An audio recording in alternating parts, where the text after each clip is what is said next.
presidente, a semana passada, presidente, teve um programa na TV Globo, o repórter perguntou para o médico cubano quanto ele ganhava. Senhor presidente, ele respondeu R$1.000. Ou seja, a dupla dos irmãos Castros pega 90% do salário dos cubanos. Nem o Rufião faz isso. Com R$1.000 por mês, esse médico pode sequer comprar... O programa Mais Médicos sempre foi um alvo do presidente Jair Bolsonaro. Só não sei se ele lembra, lá em 2013, quando ele subiu na tribuna da Câmara para reclamar do governo cubano. A fúria do Bolsonaro era que os irmãos Castro iam ficar com 90% dos salários dos médicos que estavam chegando no Brasil para trabalhar naquele programa. Com R$1.000 por mês, esse médico não pode sequer comprar um Fusca. E mais ainda, senhor presidente, pelo partidão, pelo regime cubano, já que falaram aqui, nem aquela deputada do PSOL do Rio de Janeiro pegava tanto dos seus funcionários. Pegava parece 50%. A família Castro pega 90%. Então, senhor presidente, o médico... Parece até uma ironia do destino. Agora, falar em devolução de salário é um problema para o presidente Jair Bolsonaro. Tudo por conta de uma história que envolve ele, o filho mais velho Flávio e um amigo de longa data, o Fabrício Queiroz. Ele sai do sério, você já deve ter ouvido. Rapaz, pergunta pra tua mãe o comprovante que ela deu pro teu pai, tá certo? Presidente!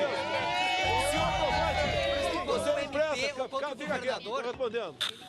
E a pressão em cima do meu filho é pra me atingir. Não é só em cima do meu filho, é em cima de esposa, é de ex-mulher, outros filhos, parentes meus, amigos estão do meu lado. É o tempo todo isso. Na questão do Flávio, por exemplo, eu não quero discutir. A revista Época publica uma matériazinha fajuta lá qualquer, inventa uma historinha qualquer, às vezes com algum fundo de verdade também. E o que o MP faz? Investiga todo mundo do gabinete. E daí tenta construir uma narrativa para buscar constranger a minha família. Constrangimento, pressão, o presidente reclama o tempo todo. É provável que você já saiba um pouco dessa história.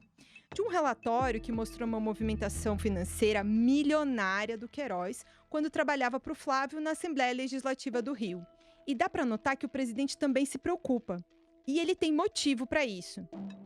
Até porque se tudo veio à tona num enredo que envolve o Queiroz e o Flávio, agora, 2 anos depois, a gente tem certeza que está tudo muito longe de acabar só com eles.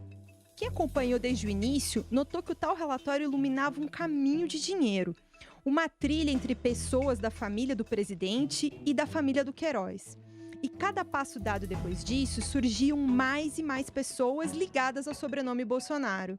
Apareceram dúvidas sobre a existência de funcionários fantasmas nos gabinetes da família e, no mínimo, ficou uma pulga atrás da orelha com a compra de tantos imóveis com dinheiro vivo. Cash. Então, peraí, você tem que divulgar, é o meu patrimônio. Você vai pegar da minha mãe daqui a pouco. Meu pai já morreu. Meus irmãos. Você tem que pegar o meu, esquece meus filhos. Se eu tiver que resumir para você, eu diria que é como se o Bolsonaro tivesse uma caixa onde ele guardava vários segredos super íntimos. Para mim, lembrou até aquele mito grego da caixa de Pandora, que quando foi aberta deixou escapar vários males contra a humanidade.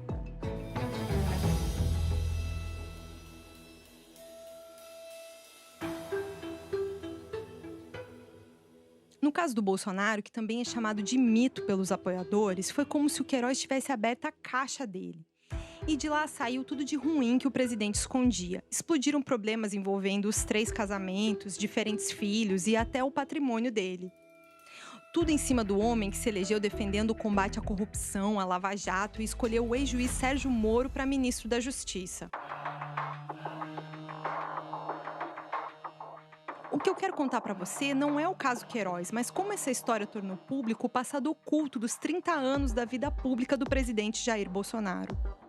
Nesse podcast, vou te convidar a mergulhar na trajetória do Bolsonaro antes e depois da presidência. Mas primeiro, deixa eu me apresentar. Eu sou Juliana Dalpiva, sou colunista do UOL e fiz poucas coisas nesses últimos 2 anos, além de investigar essa história. Muito do que eu descobri vou compartilhar com você nessa primeira temporada do podcast UOL Investiga sobre a vida secreta de Jair Bolsonaro. Vou tentar te ajudar a entender essa novela com as minhas andanças pelo Brasil. Tenho muitas histórias dos casamentos, bastidores, reviravoltas e gravações inéditas de familiares do presidente Jair Bolsonaro. Na hora que eu tava aí, que eu tava fornecendo também, e ele também estava me ajudando, lógico, e eu também estava, porque eu ficava com 1.000 e pouco e ele ficava com 7 mil reais. Então, assim, certo ou errado, já foi. Não tem jeito de voltar atrás. Os principais personagens dessa história vão ter voz aqui, inclusive aqueles que nunca quiseram me dar uma entrevista. Fica comigo até o final, que você não vai se arrepender. A melhor coisa nisso aí foi a traição. Rapaz, pergunta pra tua mãe o comprovante que ela deu pro meu pai. 01, Jair não vai deixar. Não, apaga, escreveu, apaga.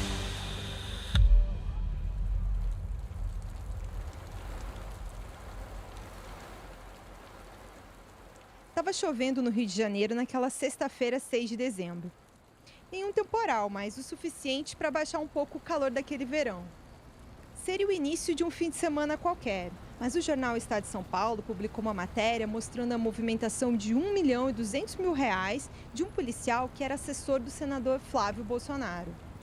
Essa notícia acabou formando um outro tipo de tempestade lá na Barra da Tijuca, na zona oeste do Rio de Janeiro. O assunto logo pautou a imprensa inteira que acompanhava a vida do presidente dias antes da posse. E um batalhão de jornalistas estava na frente do condomínio Vivendas da Barra quando o senador Flávio Bolsonaro chegou em um Toyota preto no fim daquela tarde.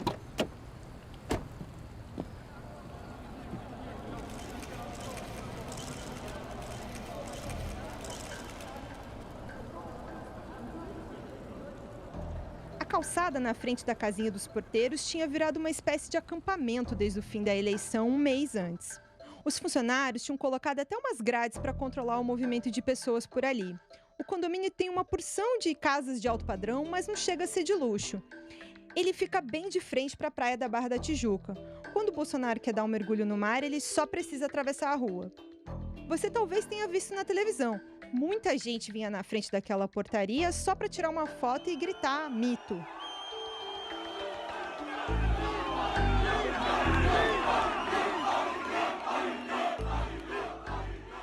E como o presidente eleito não despachava em nenhum escritório, a imprensa teve que fazer plantão na frente da casa dele.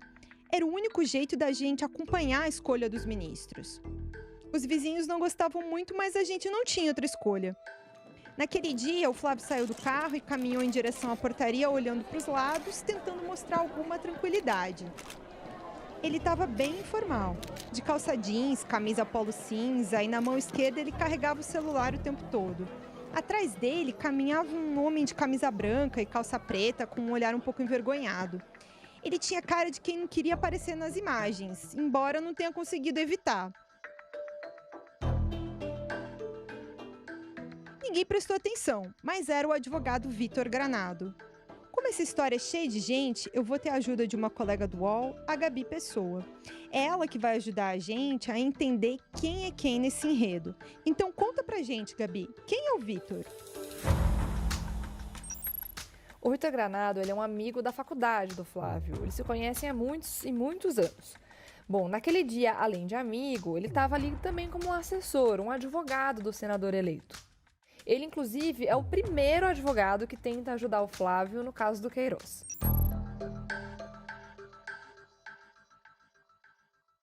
Como eu estava contando, os dois chegaram juntos e entraram no condomínio. Foram lá na casa do presidente e voltaram algum tempo depois. Na volta, o Flávio não conseguiu fugir dos jornalistas e deu a primeira declaração dele sobre esse assunto.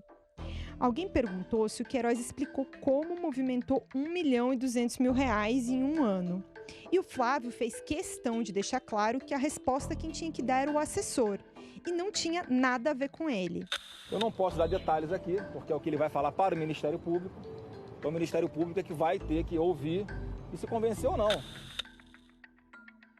O Flávio falou, mas não explicou a origem do dinheiro do Queiroz.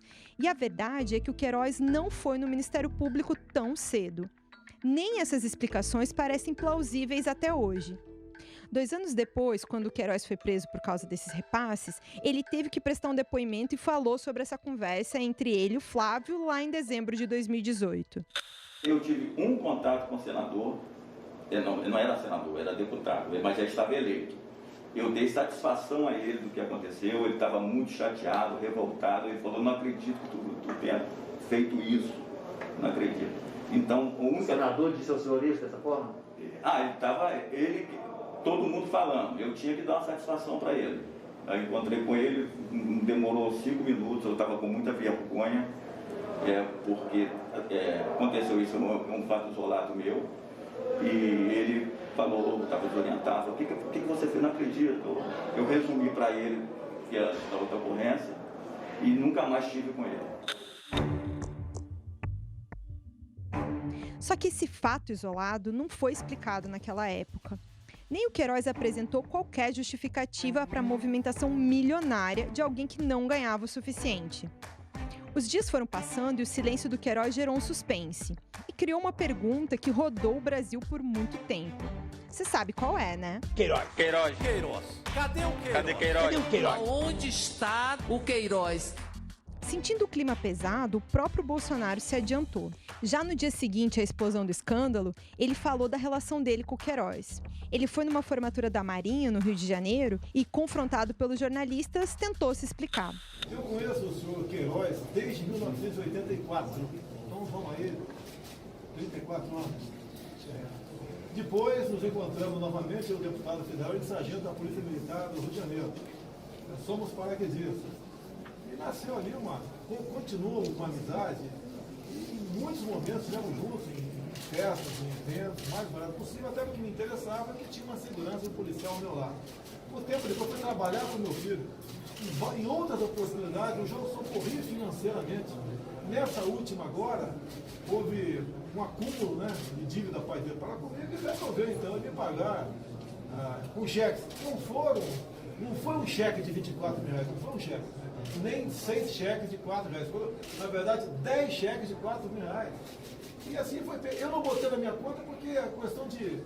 Eu tenho dificuldade para ir em banco, andar na rua, deixei para minha esposa. Lamento o constrangimento, né, que ele está passando, a sua família tocante a isso, mas ninguém recebe ou dá dinheiro sujo com cheque nominal, meu Deus do céu. Vamos recapitular. O Bolsonaro falou sobre um conjunto de cheques do Queiroz para a primeira-dama Michele Bolsonaro. No relatório que mostrou a movimentação financeira do Queiroz, apareciam 6 cheques de 4 mil. Junto com essa informação, também apareciam vários repasses de outros 8 assessores do Flávio para a conta do Queiroz. Então, para ficar bem claro, 8 assessores do Flávio Bolsonaro davam dinheiro para o Queiroz. E qual o motivo disso? Todos esses depósitos e transferências sugeriam que as pessoas davam para ele, sistematicamente, quase todo o salário deles. Aquela situação levantou um alerta, porque, ao mesmo tempo, o Queiroz também fazia vários saques em dinheiro vivo. Ele tirava tudo da conta dele para levar para outro lugar. Estava surgindo aí um indício muito forte da famosa rachadinha. É uma prática das mais velhas no serviço público. E como que ela funciona? É quando o assessor entrega parte ou todo o salário para o deputado, vereador, senador. Só que essa prática é um crime. É ilegal. O mau uso do dinheiro público chama crime de peculato. Se alguém ajudar a ocultar a origem de onde veio esse dinheiro sujo, o crime é de lavagem de dinheiro. Mais ainda, se é organizado e tem uma liderança, então o criminoso pode fazer parte de uma quadrilha, que também é outro crime. O nome rachadinha é só um apelido para um esquema criminoso. Mas depois de ouvir tudo isso na nossa história, você entendeu o que estava faltando? Faltava alguém explicar os tais repasses ou admitir a rachadinha. Naquela época eu ainda trabalhava no Jornal o Globo e comecei a correr atrás do Queiroz e dos outros assessores. Num calor de 50 graus do Rio de Janeiro, fiz várias tentativas. Dias diferentes, horários distintos. Nunca achei ninguém e também fui despistada.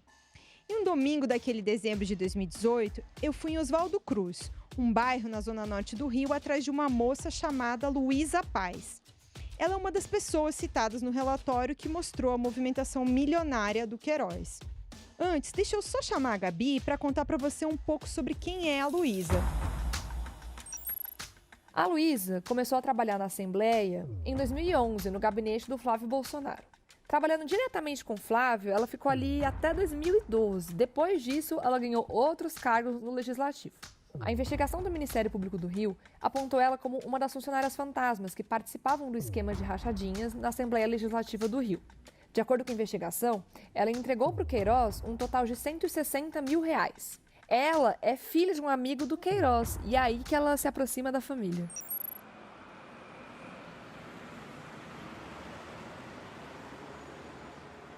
Eu cheguei de mansinho, bati no portão na frente da casa, numa rua chamada Felizardo Gomes, mas não achei ninguém. É a Leonor que você quer? Não, a Luísa. A filha dela? Isso. Mata nessa aí. Nesse aqui?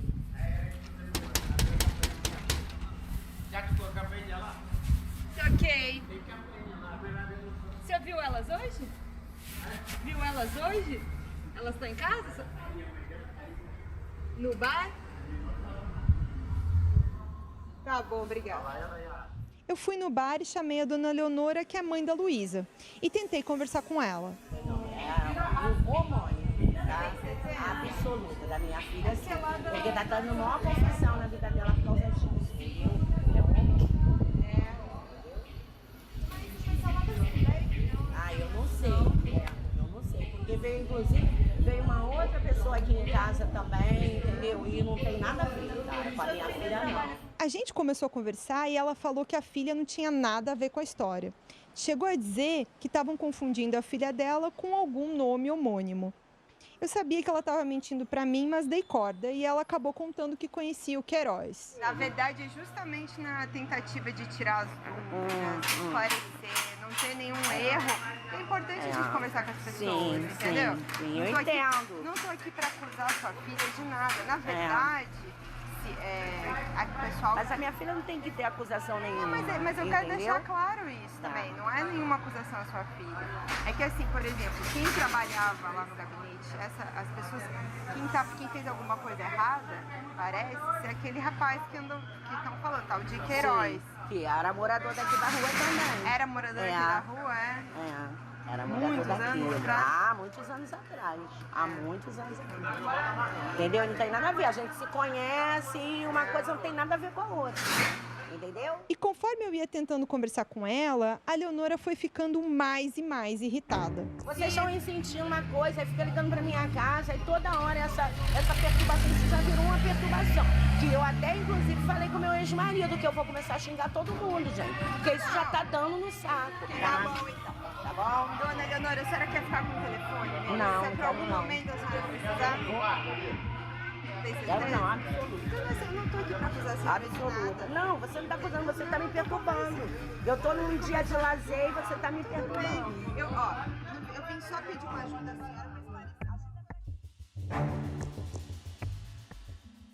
Para não piorar a situação, eu resolvi ir embora. Sem matéria nenhuma, porque tudo que ela fez foi dizer que a filha dela não era a pessoa que eu estava procurando. Só que eu sabia que ela não estava falando a verdade. E guardei na memória quando ela disse que conhecia o Queiroz. Quem sabe um outro dia, né? 2 anos depois, a filha da Leonora, a Luísa, vai se tornar uma pessoa super importante nesse caso. Muito depois desse dia, a Luísa vai admitir o esquema todo. Só que essa parte eu vou contar para você depois. E claro, eu também fui atrás do próprio Queiroz, várias vezes. Fui em 3 endereços que apareciam no nome dele, todos na zona oeste do Rio. Mas onde ele morava mesmo era numa casa simples que fica num beco em uma vila no bairro da Taquara, também naquela mesma região. O que deixava ainda mais curioso saber que ele movimentou 1 milhão em um ano. Não parecia que o dinheiro tinha ficado com ele. Como o Queiroz estava muito visado, eu cheguei no beco onde ficava a antiga casa dele e perguntei para os vizinhos sobre a Márcia Aguiar, a mulher dele. Antes de continuar, deixa eu explicar para vocês quem é a Márcia. Gabi, vem cá.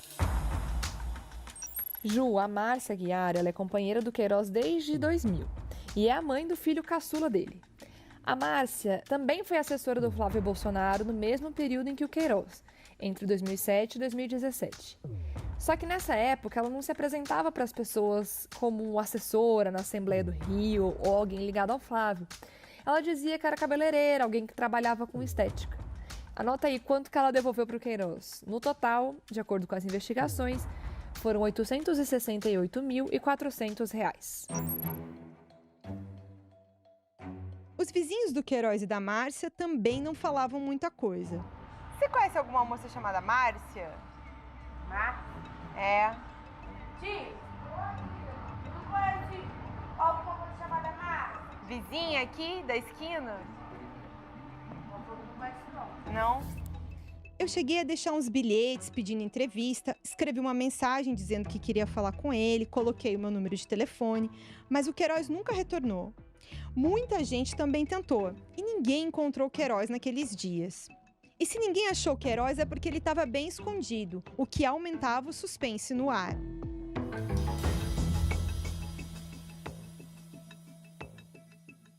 Anos depois, também na cadeia, ele contou em um depoimento como foi que ele viveu aqueles dias lá em dezembro de 2018. Aí houve esse problema, a mídia começou a bater, começou a fazer. Aconteceu um problema num dia, tinha 10 repórteres na porta da minha casa. Aí eu estava separado da minha mulher, estava na casa das minhas filhas. Aí eu liguei para o MP, falei que o meu endereço não era outro, que chegou não sei o quê. Bom, eu fiquei isolado, né? Eu não lembro certo que foi esse dia. Eu fiquei de cama, eu não conseguia comer, eu não entendia nada. Eu falei, meu Deus, não sabia que isso podia acontecer, esse problema todo. Não recordo. Eu fiquei mais deitado em casa por causa disso. O que soava muito estranho é esse mistério todo. Se não tinha nada ilegal, por que ninguém explicava tudo de uma vez? Era no mínimo esquisito. Desde lá, eu já entrevistei umas 50 pessoas sobre esse caso, algumas mais de uma vez, e só um grupo pequeno aceita se identificar. De um modo geral, todo mundo diz que tem medo de falar o que sabe. E não era só o Flávio, o Queiroz e os assessores que fugiam da imprensa. O próprio Ministério Público não explicava muita coisa. Aliás, esse é um detalhe que muita gente desconhece. Esse relatório sobre o Queiroz foi feito por um órgão chamado COAF, que é o Conselho de Controle de Atividades Financeiras. Eles monitoram negociações suspeitas de lavagem de dinheiro. E o relatório sobre o Queiroz existia desde janeiro de 2018, mas a gente só soube desse documento no fim daquele ano. E por que foi assim? O UOL Investiga volta já. O podcast UOL News traz para você as principais notícias do dia. Aqui a gente fala de política, esporte, entretenimento, de cidades, do mundo e de muitos outros assuntos. É aquilo que mais importa e de um jeito rápido, para encaixar na sua rotina. O podcast UOL News traz um resumo do programa completo, que você acompanha também em vídeo no YouTube e no UOL, para você saber aquilo que precisa e também ouvir a opinião do nosso time de colunistas, no seu tocador preferido de podcast ou assistente de voz.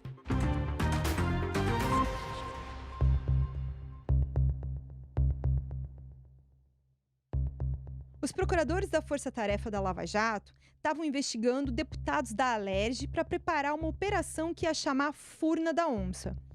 E essa operação só ia acontecer em novembro daquele ano. No meio da papelada, tinha um relatório de movimentação financeira suspeita de vários assessores da Alerj.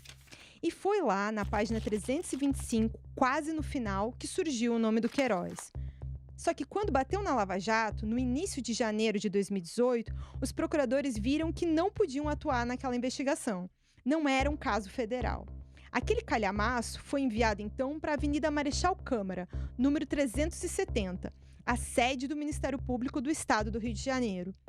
E quando chegou lá, o documento foi parar no 8º andar. Ali, em alguma mesa daquele imenso prédio, o documento ficou durante grande parte do ano de 2018. É lá que fica o escritório do Procurador-Geral de Justiça do Rio de Janeiro.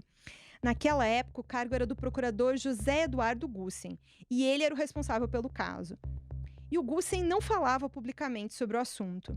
Eu lembro até de uma ocasião que eu estava com alguns colegas na calçada em frente ao Ministério Público, esperando para ver se o Queiroz ia aparecer para depor.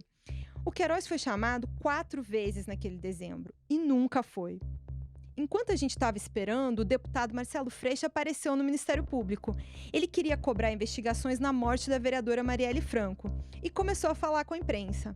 Bem nessa hora, o procurador chegou de carro e começou a caminhar em direção à portaria do prédio, poucos metros de onde a gente estava.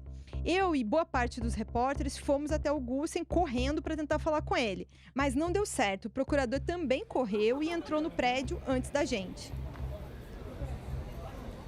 Mas ele não falou absolutamente nada, né? Não, ele não falou nada. Em janeiro de 2019, um mês depois desse dia, o procurador José Eduardo Gussen tomou posse para um segundo mandato na Procuradoria-Geral. Naquele dia, ele finalmente falou do assunto, mas deixou mais dúvidas do que respostas.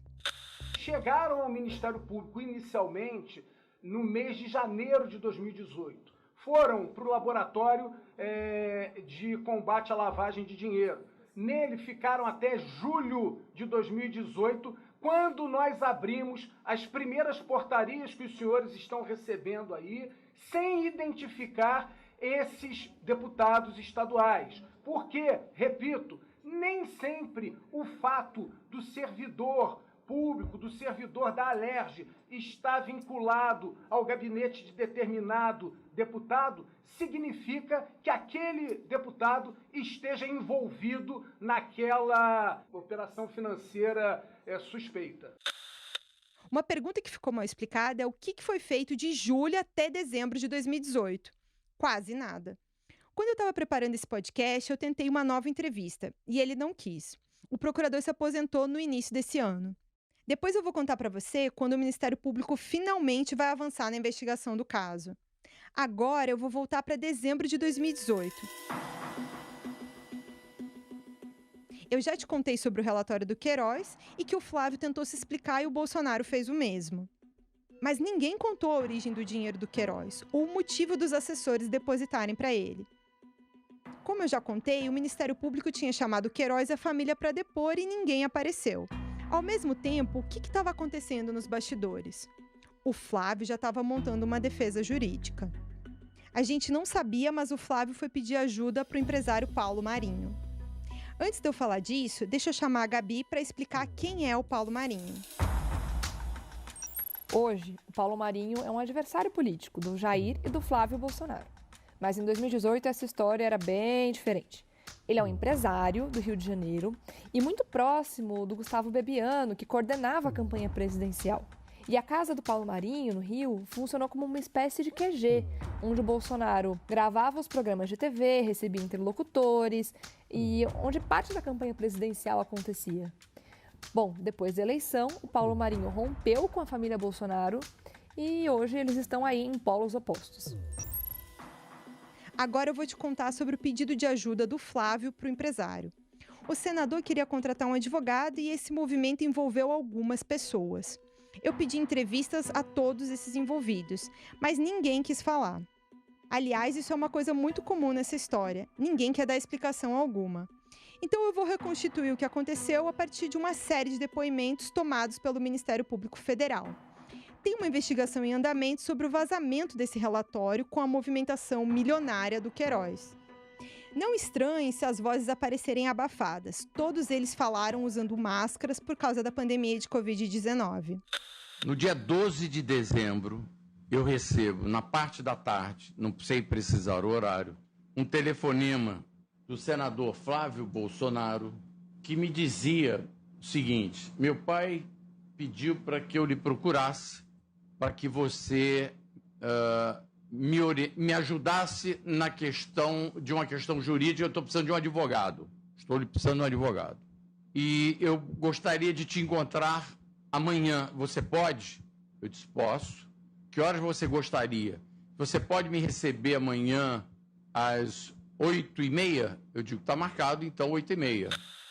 Esse que vocês estão ouvindo é o Paulo Marinho. Parte dessa história do empresário, o próprio Flávio admitiu. Foi dia 6 de dezembro. Dia 6 de dezembro, né, eu estava em Brasília. Enfim, as coisas foram acontecendo, como todo mundo acompanhou. Obviamente que eu precisava de um advogado. Como eu não tinha recurso para pagar o advogado, que essa em tese é uma causa que um advogado cobraria muito dinheiro, aí eu fui pedir, eu conversei com meu pai, o que você acha de pedir para o Paulo Marinho, porque no nosso entendimento é uma pessoa que é bem relacionada no mundo jurídico. Então, o meu pai falou, não, procure o Paulo Marinho, conversa com ele, ver se ele pode te ajudar com o advogado. Foi isso que eu fiz, eu liguei para ele e pedi para que ele me recebesse para tratar de advogado para mim. Foi isso. É curioso ouvir o Flávio dizer que precisava de um advogado, mas não tinha dinheiro para pagar. Naquela época, ele vivia num apartamento de quase 3 milhões. E esse ano, como você já deve ter ouvido, ele comprou uma mansão de outros 6 milhões. É muito dinheiro. Mas vamos lá, continuando a história. O Paulo Marinho disse que no mesmo dia ele foi atrás de um advogado para atender o Flávio. Na manhã seguinte, o advogado Cristiano Fragoso chegou cedinho, às 8 horas da manhã, na antiga mansão do Paulo Marinho, no Jardim Botânico. Essa mesma mansão serviu de comitê de campanha para o presidente Jair Bolsonaro no segundo turno de 2018. 8h30, chega na minha casa, Flávio Bolsonaro, acompanhado do senhor Vitor Granado Alves, assessor dele. Eu não sabia que o Vitor viria. O Vitor chegou, a gente se cumprimentou e tal, sentamos numa mesa de reunião no meu escritório, na minha casa, uma mesa como essa. O Vitor é aquele mesmo que estava com o Flávio no início desse episódio na frente da casa do Bolsonaro. Agora vamos ouvir sobre o que eles estavam falando e a importância dessa reunião. E aí voltamos lá para dentro. Chegamos, sentamos aqui nessa posição. O Flávio começa... Eu fiz a apresentação, está aqui Cristiano, Flávio, Vitor e tal. O Cristiano foi indicado pelo Pitombo e eu queria que você... Eu pedi o Cristiano para vir aqui, que é um grande advogado criminalista, para você relatar para ele tudo que quer contar. Ele aí vira-se para a gente e diz o seguinte: olha, eu estou muito preocupado porque o Vitor procurou o Queiroz e nós estamos muito preocupados com a loucura que o Queiroz fez, dessa traição que o Queiroz fez, e eu estou muito preocupado com as consequências desse fato do Queiroz em relação ao governo do meu pai, que ainda nem começou. E eu percebo que nesse momento, quando ele começa a falar do pai, do governo do pai, eu estava de frente para ele. Ele começa a lacrimejar, ele ficou emocionado. Eu disse: Flávio, calma, você está aqui com um grande advogado, você não tem culpa, conforme você está me dizendo. Isso aí foi o Queiroz que traiu a tua confiança. Você está me dizendo aqui que você não tem nenhum envolvimento com isso, com os fatos. Então, fica tranquilo, não fica desse jeito, não é bom, isso não ajuda. Aí ele parou e aí o Vitor começou o relato. Disse: olha, eu ontem estive com o Queiroz e obriguei o Queiroz a me repassar todas as senhas das contas bancárias dele, e eu passei essa madrugada toda entrando nas contas do Queiroz, e os montantes que eu descobri, que informei agora de manhã para o Flávio, são muito superiores a esses que a imprensa está noticiando, inclusive porque eles se referem a anos anteriores a esses que a imprensa está noticiando. Pelo que o Paulo Marinho contou, diferente daquela tranquilidade que o Flávio tentava transparecer na frente da casa do Bolsonaro, ele era muito nervoso. A partir disso é que foi possível saber que há muito tempo a família Bolsonaro sabia de algo que podia explodir com os planos políticos deles. Depois, o Paulo Marinho contou que perguntou como isso aconteceu. Ô Vitor, como é que esse troço aconteceu? Ele disse: porra, um dia o Braga recebe um telefonema de uma pessoa, lá na Assembleia, de uma pessoa supostamente se intitulando um delegado da Polícia Federal, querendo falar com o Flávio. O Braga disse a essa pessoa que não ia, que o Flávio estava ocupado e que o Flávio não costumava falar com quem não conhecesse. E aí ele disse: olha, então é o seguinte, é um assunto de interesse do senador. Está aqui, provavelmente deve ter deixado o telefone dele, e fala com o senador e voltamos a falar. Eu não sei os detalhes, como é que voltamos a falar, não sei. Estou contando aqui, eu estou simplesmente repetindo o que eu ouvi. O Braga fala com o Flávio designa, então, que o Braga, o Vitor e a Val fossem ao encontro dessa pessoa para saber do que se tratava. E aí fizeram contato e marcaram um encontro na porta da Polícia Federal. Este suposto delegado disse aos três, ou disse ao Braga: vocês, quando chegarem, me telefone que eu vou sair de dentro da superintendência, até para você ver que eu sou um policial que estou lá dentro, e lá fora a gente conversa. Antes da gente continuar, Gabi, vem cá, me ajuda. Conta pra gente quem é o Braga e quem é a Val Me Liga. O Braga, Ju, ele é o chefe de gabinete do Flávio Bolsonaro. A Val Me Liga é uma assessora do Flávio também, e ela tinha cargos, no diretório estadual do PSL do Rio de Janeiro, o partido pelo qual o Flávio Bolsonaro e o Jair Bolsonaro se elegeram em 2018. Tá certo. Vamos ver agora o resto da história do Paulo Marinho. O empresário contou que ouviu a seguinte história. Esse suposto delegado da Polícia Federal teria alertado para os assessores do Flávio sobre a existência de informações que poderiam atrapalhar o futuro da família Bolsonaro. E aí, esse delegado disse a eles, olha, esta operação vai alcançar o Queiroz e a filha dele. Estão no seu gabinete e no gabinete do seu pai. Tem movimentação bancária, financeira suspeita. E nós estamos aqui, eu sou simpatizante do seu pai e do Bolsonaro, e vamos tentar não fazer essa operação agora entre o primeiro e o segundo turno, para não criar nenhum embaraço durante a campanha. A reunião com o Flávio na casa do Paulo Marinho terminou naquela manhã de 13 de dezembro de 2018 com algumas definições. A avaliação final daquela conversa é que o primeiro que precisava de um advogado não era o Flávio, mas o Queiroz. Ficou acertado o seguinte: o Vitor ficou responsável de levar o Queiroz em um advogado que eles ainda iam escolher. Ao mesmo tempo, um grupo de advogados que se preparava para entrar na causa do Flávio combinou um novo encontro em São Paulo para discutir mais estratégias. Essa segunda reunião dos advogados ficou para o dia 14 de dezembro. E o que eu soube depois é que um ponto central já estava definido por eles.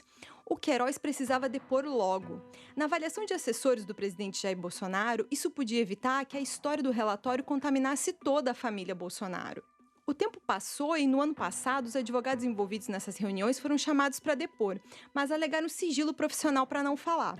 O primeiro que alegou direito ao silêncio foi justamente o Vitor Granado. Fui na casa do seu Paulo Marinho. Eu fui à casa dele, porque lá era o comitê de campanha do então candidato Jair Bolsonaro, e o Flávio já tinha sido eleito, mas não tinha sido diplomado, se não me engano, porque a diplomação foi no final do ano. Então lá era o comitê de campanha. Todo mundo participou da campanha do Jair, seja em qual modalidade foi, ajudando, foi na casa do senhor Paulo Marinho.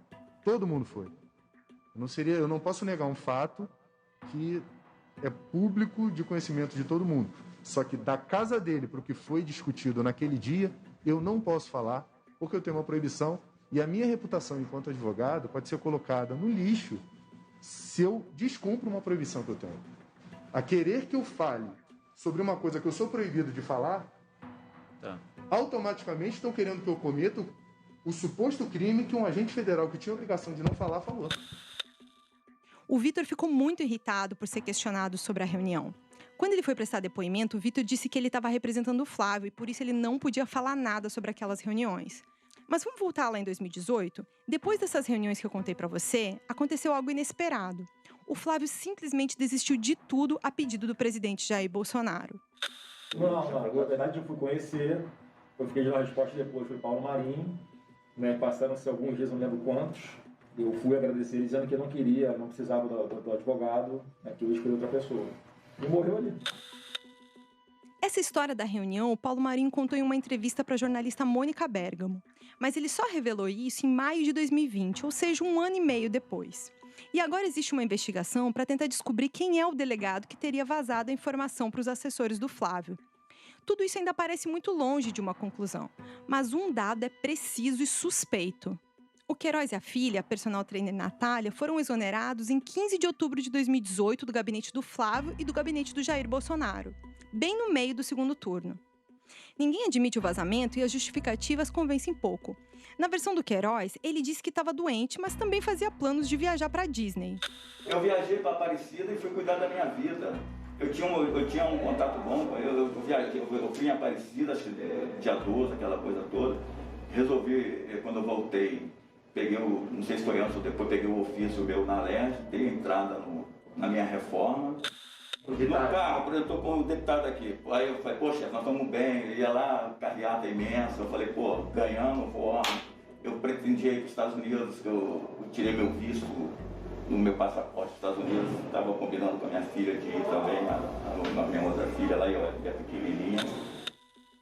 Não sei você, eu não consigo deixar de pensar como seria aquela eleição de 2018 se o Brasil soubesse dessa história toda. Mas depois das idas e vindas com o Paulo Marinho, o Flávio e o Queiroz optaram por um novo esquema jurídico. E ele tinha um nome central, o advogado paulista Frederic Vassef. No mesmo fim de semana que o grupo do Paulo Marinho se organizava para entrar no caso do Flávio, o Vacef desembarcou no Rio de Janeiro. Não é fácil descrever o Vacef, mas tem um áudio divulgado pelo site Intercept no ano passado em que ele próprio se resume bem. Sou advogado criminalista desde 92, eu há alguns anos aí sou parceiro dele e advogado em off. Você já deve ter ouvido essa expressão off the record. Jornalista, quando assume compromisso de guardar sigilo da fonte, faz uma entrevista em off. Agora, advogado em off, eu nunca tinha ouvido falar. Aliás, nessa época, pouquíssima gente sequer admitia conhecer o próprio Vacef. O advogado ficou uns 6 meses atuando no caso do Flávio sem que ninguém soubesse direito disso. Mas uma hora não deu para esconder mais. Eu fiz uma entrevista com ele para minha coluna há pouco tempo e perguntei por que ele não se apresentava desde o início como o advogado do Flávio. E o Vacef respondeu, bem daquele jeito dele. Naquela época, quem representou formalmente, né, foi um advogado chamado Hugo Plutarco. O senhor não aparecia. E aí eu também queria aproveitar para perguntar para o senhor por que o senhor, naquele momento, não se identificava como advogado do senador. Eu sou advogado do Flávio e da família desde 2014. Eu nunca gostei, nem nunca quis aparecer em nenhum processo. Atuei em vários processos, inclusive de toda a família. Porque eu nunca quis aparecer por vários motivos. Dentre eles, porque eu, diferente de certas pessoas, nunca gostei de holofote, sempre gostei de ser discreto e trabalhar assim. Mas, infelizmente, me transformei numa pessoa pública, não foi opção minha nem desejo meu, né? Eu ainda vou falar muito do Vacef nesse podcast, porque ele se tornou não só o advogado do Flávio e do Bolsonaro, mas parte intrínseca da própria história. A versão oficial do Queiroz é que ele pediu demissão do gabinete para cuidar da saúde e da aposentadoria. Mas o que alguns amigos dele me contaram é outra coisa. O Queiroz tinha sido chamado para depor no Ministério Público e estava tentando arrumar um jeito de adiar. Então ele foi num hospital aqui no Rio de Janeiro fazer uns exames para pegar um atestado médico e justificar a falta. Só que o exame de sangue do Queiroz veio com uma alteração, e isso levou a uma série de outros testes. Foi a partir desse momento que o Vacef entrou de vez na história do Queiroz. O que me contaram é que o advogado falou para o Queiroz ir a São Paulo fazer uma consulta com um médico da confiança do Vacef no Hospital Albert Einstein. O Queiroz se consultou com o mesmo urologista que atendia o próprio Vacef. E essa consulta foi no dia 19 de dezembro.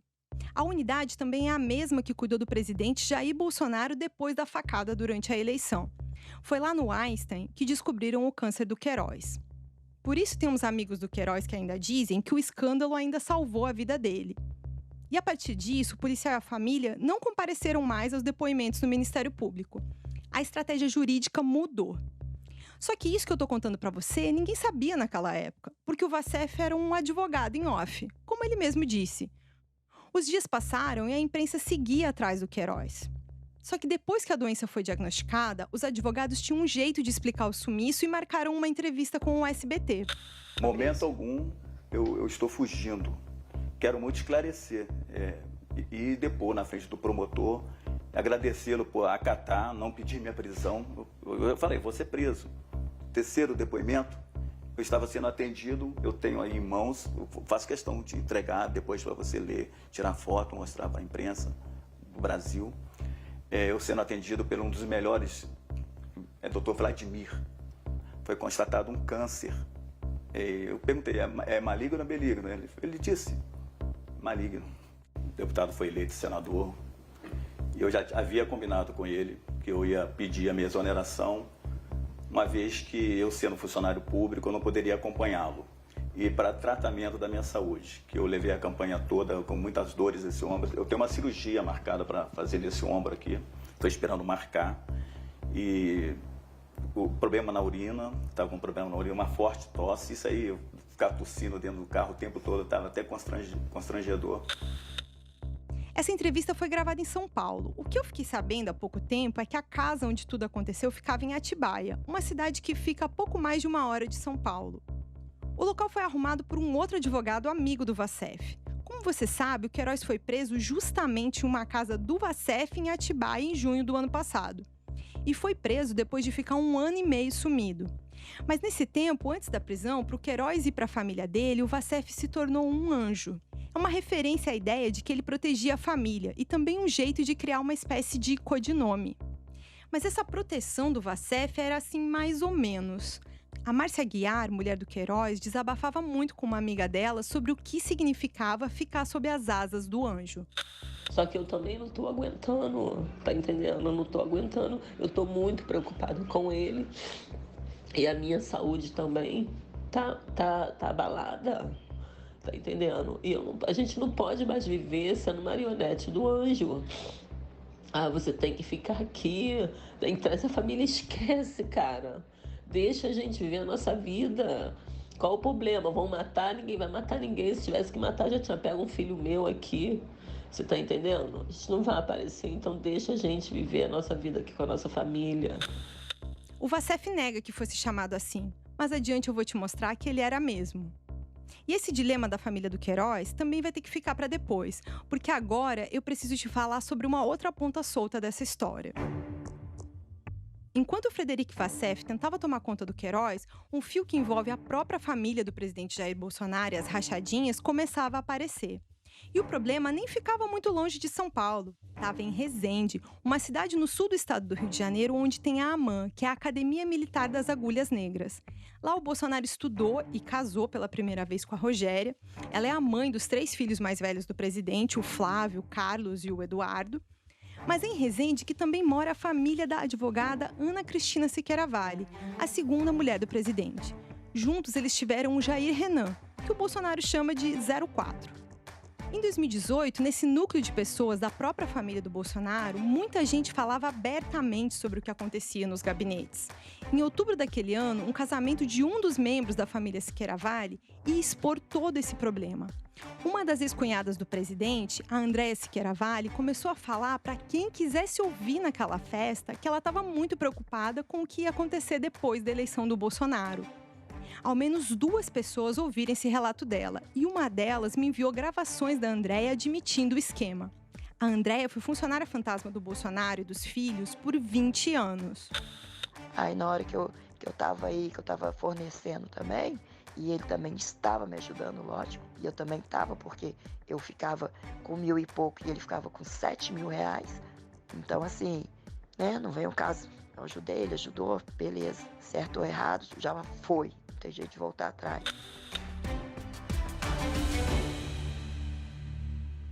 A Andréia tem razão, agora não tem como voltar atrás. Quando eu ouvi essa gravação, eu lembrei do Bolsonaro reclamando do governo cubano anos atrás. Os médicos daquele país também ficavam só com 1.000 reais do próprio salário.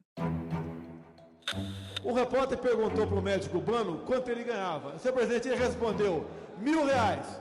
Ou seja, a dupla dos irmãos Castros pega 90% do salário dos cubanos. Nem o rufião faz isso.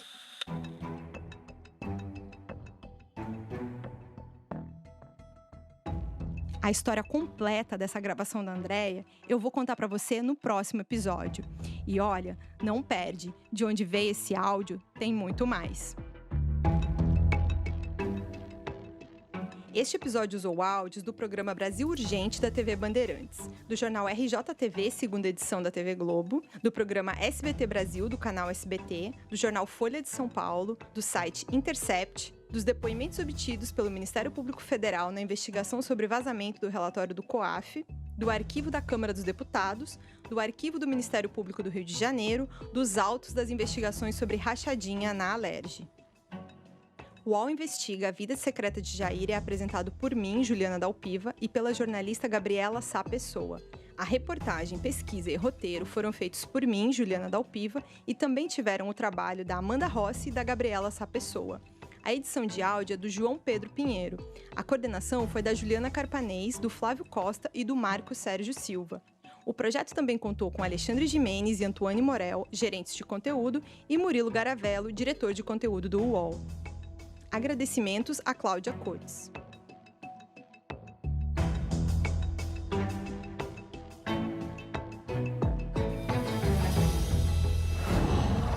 UOL.